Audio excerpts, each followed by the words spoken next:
Right now, as you watch this, there is a voice in your head, reading these words back to you, commenting on them, agreeing, disagreeing, judging. You have been hearing that voice your entire life, every single day, every single hour, and you have never once stopped to ask, what is that voice? Where did it come from? And most importantly, is it actually you? Blott knows. In this video, we are going to cover what the voice in your head actually is, where it came from, why it is often more critical than any real person in your life, and the disturbing truth about what happens when it goes silent. Stay until the end.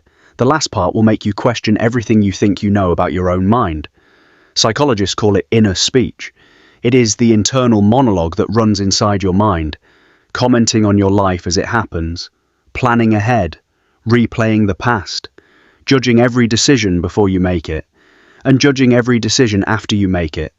Here is the first thing that should disturb you. The voice is not you. You are the one listening to it. Think about that for 1 second.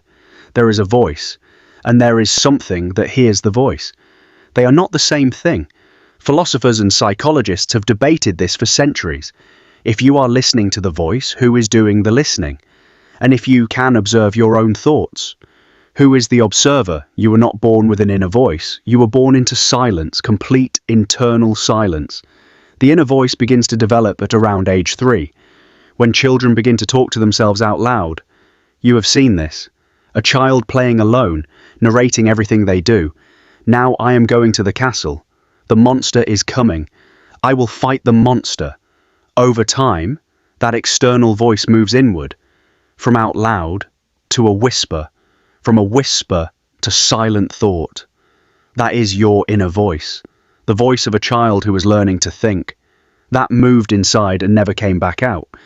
But here is what makes it deeply strange. The voice did not develop in isolation. It was built from the voices around you, your parents' voices, your teachers' voices, the voices of everyone who ever told you something about yourself. The voice in your head is not purely yours. It is a composite, built from every significant voice that ever spoke to you. Now here is the part that will disturb you most. For most people, the inner voice is not kind. It is not neutral. It is critical, relentlessly critical. Studies show that the average person has between 6,000 and 70,000 thoughts per day. And for most people, the majority of those thoughts are negative. Not because you are a negative person, because your brain evolved to scan for threats. And the inner voice is the instrument of that scanning. But here is what nobody tells you. The inner voice is often harsher to you than any person in your life would dare to be. If someone spoke to you the way your inner voice speaks to you, you would remove them from your life immediately. But because it is inside your own head, you accept it, you believe it, you mistake it for the truth. The voice that tells you you are not good enough. You made a fool of yourself. Nobody actually likes you. That voice is not telling you the truth. It is telling you its fear, and it learned that fear from someone else. Now, Blott is going to tell you something that will disturb you completely. Not everyone has an inner voice. Some people have no inner monologue at all, no running commentary, no internal narrator, just silence. When people who have always had an inner voice hear this, they find it impossible to imagine. When people who have no inner voice hear that others have one, they find it impossible to imagine.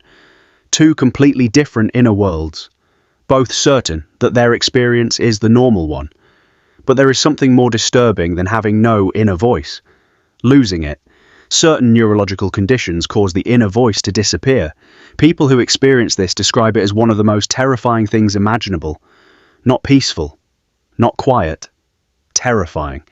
Because the inner voice is not just commentary, it is the thread of continuity that makes you feel like the same person, from yesterday to today to tomorrow. Remove it, and the sense of self begins to dissolve. Now here is what Blott wants you to understand. The voice is not you, but you are the one who decides whether to believe it. Most people have never questioned their inner voice. They have listened to it for decades, believed everything it said, without ever asking, wait, is this actually true? The moment you can observe the voice without becoming it, the moment you can say there is that thought again rather than I am that thought, everything changes. You have spent your entire life inside a conversation with a voice you never chose, that was built by people you did not select, speaking in a tone you never approved, saying things you would never say to another person. And you called it your thoughts. You called it yourself. But you were there before the voice. You were the silence before the words, and the silence is still there, underneath every word the voice has ever sighed, waiting. The next time the voice tells you something terrible about yourself, remember, you are not the voice. You are the one listening to it. And listeners can choose what they believe. Blott knows.